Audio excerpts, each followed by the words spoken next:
Today with us, shining the light on kidney disease, is Ramieka McDonald. Let's welcome her, and she's going to begin by sharing her kidney disease story with you. Hi, everybody. Thanks so much, Ms. Brill, for inviting me. Um, it's an honor to be here to share my story and to help raise awareness on chronic kidney disease and dialysis. My journey began back in the summer of 2006.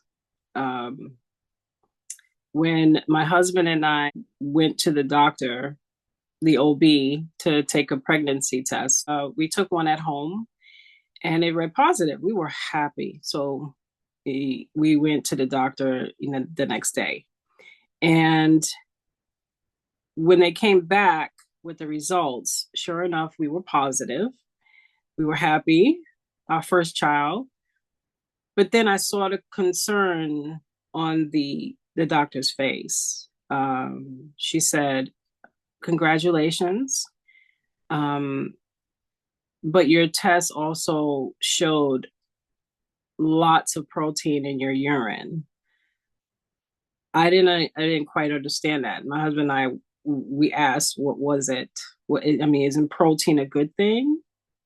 Doctor said, no, that's a sign that there may be some trouble with your kidneys. So unfortunately, we can't, give you care here. We're going to send you to a high risk clinic. And that's what they did. They sent us to a OBGYN that was high risk. We went there, and after so many x-rays, ultrasounds, to make sure the baby was okay. The baby was fine. She was fine. So they arranged for a kidney biopsy to be done. At this time, I was already about 7 to 8 weeks pregnant. So they could not give me anesthesia. So they had to give me local anesthesia. So I was very much awake when they were inside my back, taking samples from my kidney. I was in a lot of pain. Couldn't wait until it was over. So when it was over, of course, they admitted me to the hospital. I was there about maybe overnight. The doctor came to see me in the morning and to discharge me. And he said, I'm going to have you come back, so that we can discuss your results. They didn't have it by then. When they called me back for the results, I went in. He did not want to discuss it over the phone. He asked me to come in. So my husband and I went, and sure enough, he told us that I have FSGS. It's a form of kidney disease called nephrotic syndrome. So, yeah, sure enough, it was a bittersweet time for us. We were happy to be first-time parents, but then the downside of it was finding out that my kidneys are dying. They didn't tell me I needed dialysis at the time, thank goodness. They said that we were going to put you on medication that is going to suppress, to keep the disease from, the symptoms were getting worse. So they had me on cyclosporin. They had me on a drug like that. They had me on all these different type of medications throughout my pregnancy. And later on in my pregnancy, I developed gestational diabetes. They found that out when I was admitted, when I was, I believe with my daughter, I was 30, no, I was 24 weeks pregnant. I'm not sure. I went in for an OB checkup. And when he took my blood pressure, it was 200 over 180. So the doctor looked at me and my husband. He's like, I don't know how you're still alive right now. But he said, you're going to the hospital and you're going to leave with your baby. That's what he told us. So he asked my husband, please go get the car and take her to the emergency room. So that's what he did. And I was immediately admitted. And I was on bed rest for, you can say, almost 3 months. Yes. And my daughter, she came on her own at 34 weeks. So it was a vaginal delivery. They kept really close eye on me. After I gave birth to my daughter, I had to continue to see the nephrologist that was a part of the team. It was the OB team and the nephrology team. They worked together during my pregnancy. I had the best care, the best care. So I started to see the nephrologist, and she educated me very well on what I needed to expect. She was real with me. She told me that there is no cure for this and that you're in for a long fight. But she said, I know that you got it in you to fight. Okay. She said, I saw how you were when you were pregnant with your child. So I had a great nephrology team that got me through the first stages of this. But by the time it was caught, it was too late. There was no reversing it. So yeah, that's how it started. When we were pregnant the second time, same precautions were taken by doctors because it was a high risk pregnancy again. I felt fantastic when I was pregnant with my son. I thought for sure that we were going to go the full 9 months. Not the case. Unfortunately, I started to develop signs of preeclampsia. So the doctor, they called me and they told me my test results, and sure enough, the protein went higher. And excuse me, and I had to go in. The doctor asked me to pack a bag for both me and my baby. So I said, oh no, here we go again. And I was only 31 weeks pregnant. So we got to the hospital. I started having really bad headaches, and the doctor said that's a sign of preeclampsia. So he said, if you have another headache, we're going to have to induce you. Sure enough, 10 minutes after he left, I had the worst headache. So the nurse got hold of the doctor, and sure enough, he said, we're going to induce you tonight. He did not wait. So that's what happened. I was 31 weeks with our son, and they induced me. Yeah. And right after I gave birth to him, the restrictions was lifted. Yeah. On what I can eat and things like that, because they had me on a strict diet. And my son was born 3 pounds. So they had to keep him in the NICU for just about 2 months until he gained some weight. It was a hard time at that time. We were facing a really difficult time, leaving our son there. Every day we were there, from sun up to sundown, we were there by our baby's side. We couldn't take him home. So that was difficult. I'm glad that my daughter was with my mom at the time, because she was 3 years old when this was happening. Did you get a little break period in between bringing the baby home, your son home, before you had to start dialysis? Yes, ma'am. So you lived a nice little normal life for a minute. So yeah, somewhat normal. Just was it going to the doctors every month, and that ride to the nephrologist was a difficult one. I was depressed all the time because I was waiting for that bad news of when my kidneys totally is not functioning anymore. Tell us, when did you actually start dialysis? So the day came when our children were in school at this time. Thank goodness. I think our son was in kindergarten and our daughter was in, I think, second grade. So excuse me, they were at school. And I remember that day when my nephrologist said, Mrs. McDonald, it's time. She said, your kidneys are functioning below 15%. She said, it's time for you to go on dialysis. You have to see a surgeon.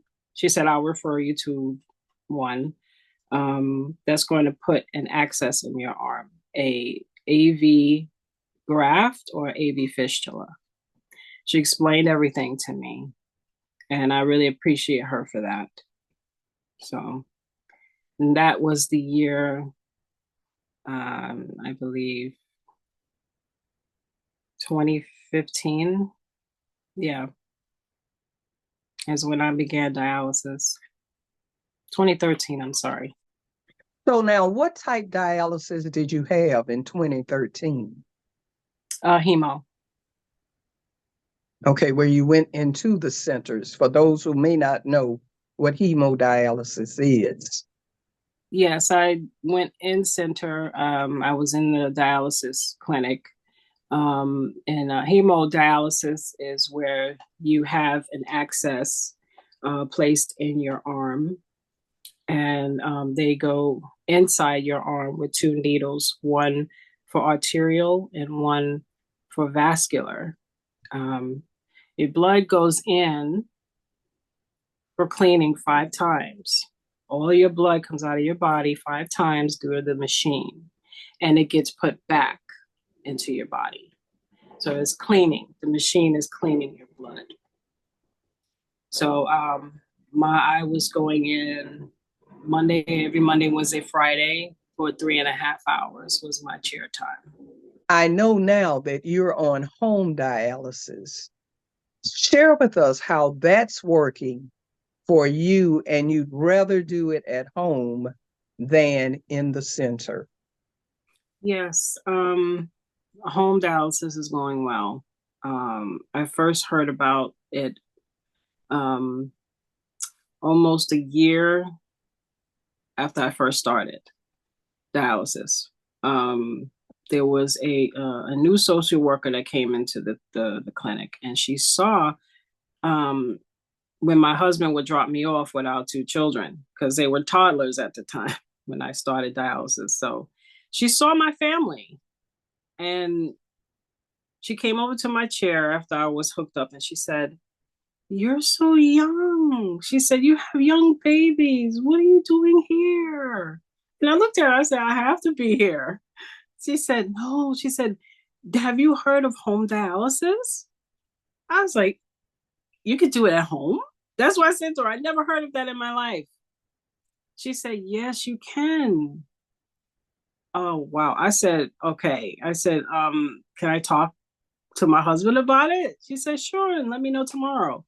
I told my husband, he said, let's do it, because it was a hassle. I mean, dropping me off. I had first chair. We had to wake the babies up, get them in the car. They had their footsies on and halfway sleep. It was too much. It was just too much.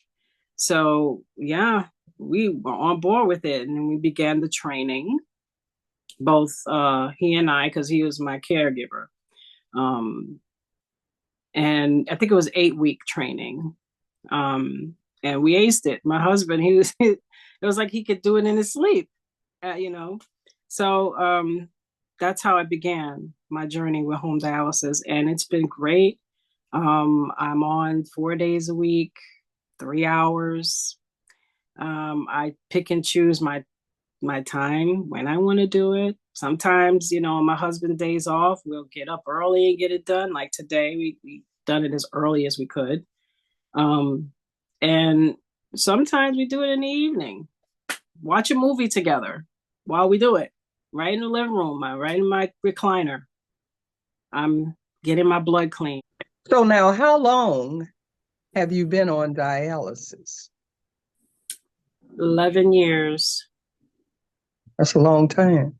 My husband, Keith, we've been married for 19 years. He decided that he wanted a career in dialysis when I started doing home dialysis. And that's when he became my caregiver. The nurse that trained us, she was always asking him because he was so good during the training. Like he got it so quickly. He learned so quickly and so well. She was really fascinated by, how quickly he learned and how good he was. And she said, why don't you apply? She said, why don't you apply? They're hiring. So she put in a good word for him, and yeah, he got hired. So he started being a dialysis technician. It's been 9 years now since he's been a technician. Yeah. Never complains. He just want to make sure that I'm okay. He always told me, if you're okay, I'm okay. That's what we say to each other. Yeah. That is absolutely awesome. Let's talk about your search for a kidney. Okay, that for the past 11 years, I've been back and forth with whether or not I should pursue transplant. I had a lot of fears in the beginning, a lot of fears. I didn't want to do it in the beginning because it's a major surgery. I was afraid. And until the day I met a dear friend of mine who recently passed away, unfortunately. We've been friends ever since 2016. She has her own foundation where she, sends funds and so that her country can afford to purchase dialysis machines. Her mother donated her kidney to her, and she was doing so well. We had the same kidney disease, the same type of kidney disease we had. So she invited us to her gala. And that's when she and I got to really sit down. She made time for me, even though she was the star of the show. That's how she was. She was a devoted friend, a really, really beautiful woman. And she said to me, she said, you can do this. You can do this. Don't be afraid. She said, look at me. Her mom gave her a kidney. The kidney lasts for 15 years. 15 years.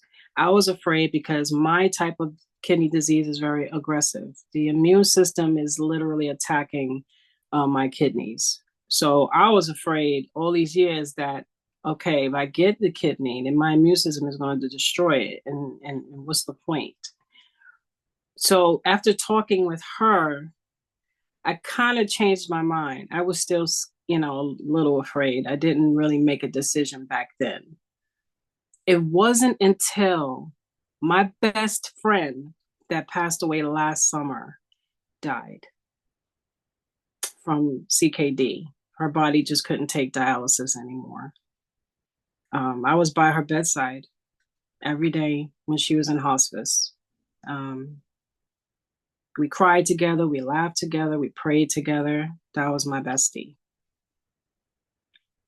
I told her, I said, I'm going to do this for you. I'm going to go for a transplant because I saw what this disease does to you in the end. And I said, I have kids. I have a wonderful husband I don't want to leave. For so many years, I've been an advocate for CKD. But I'm like, am I really truly an advocate? Why am I afraid? So I decided to go for it. In the past, when I did try to go for evaluation, they told me my BMI was too high. That discouraged me too back then. So I stopped. But it wasn't until my best friend Seneca passed last year, I lost the weight. I lost 40 pounds. I lost it. And I'm eligible now for a transplant. I got the good news. I got the call 2 days ago that I'm on the transplant list. With one transplant hospital, I have 4 more that I need to go to. So the more hospitals you enlist with, the greater your chances of getting a kidney. So 1 down, 4 more to go. And it is so wonderful that you mentioned about multiple listings, because a lot of people are not aware of that. You know, they go through all this effort to get listed at one location.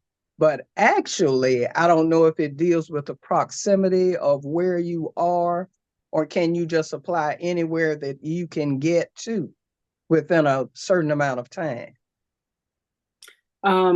From what I know in my area or region, the transplant centers was encouraging me to sign up with others, you know, not just one.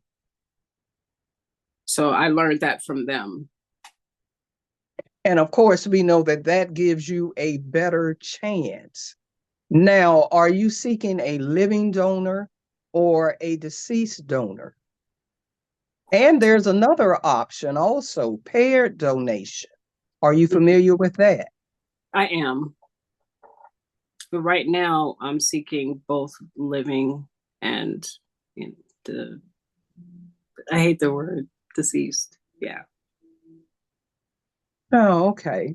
And how about a paired donor? Because that means if someone is willing to give you a kidney, but they may not be an exact match for you, then they can still donate, and maybe definitely somebody who would match you would be used right for that paired donation. Have you considered that?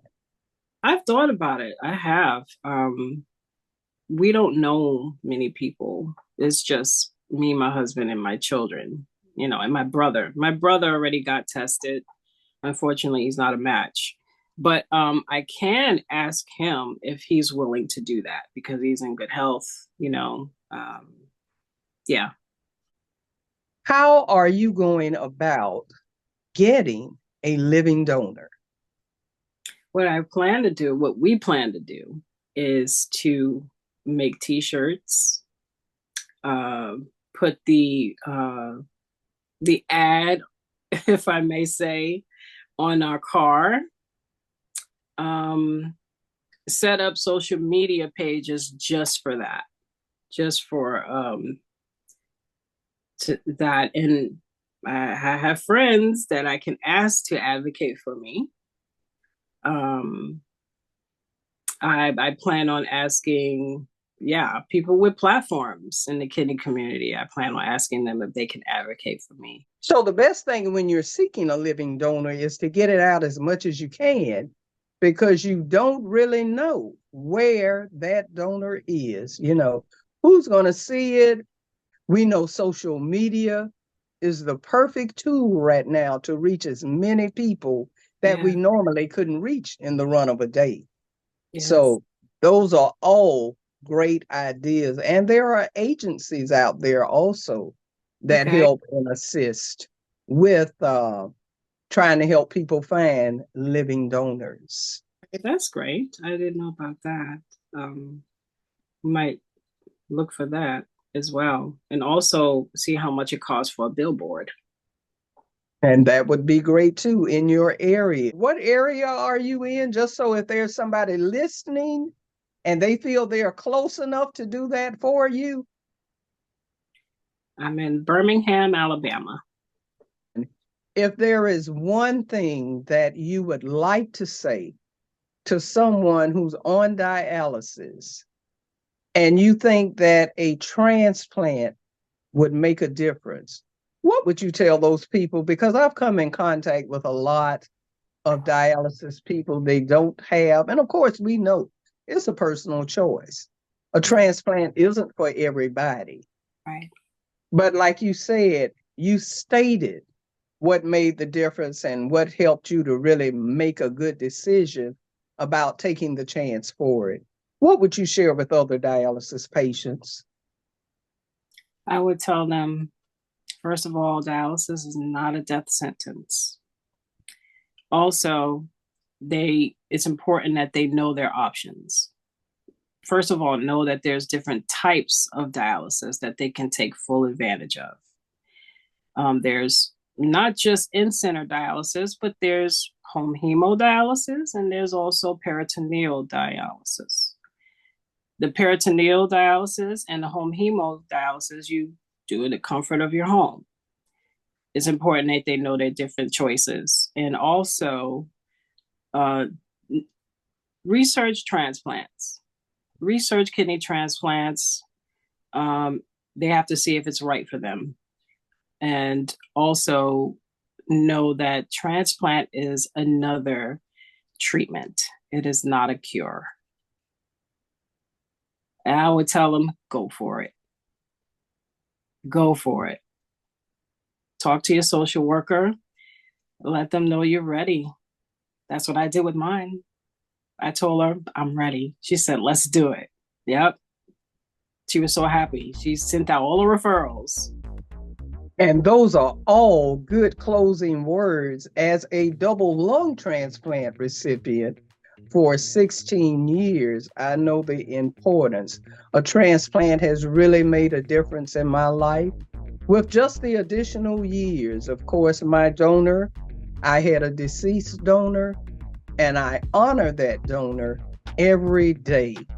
Trying to share, especially during this time with National Minority Donor Awareness Month, because we know a lot of times there are so many myths and misconceptions in our communities that we have to talk more and be able to talk openly about the gift of life.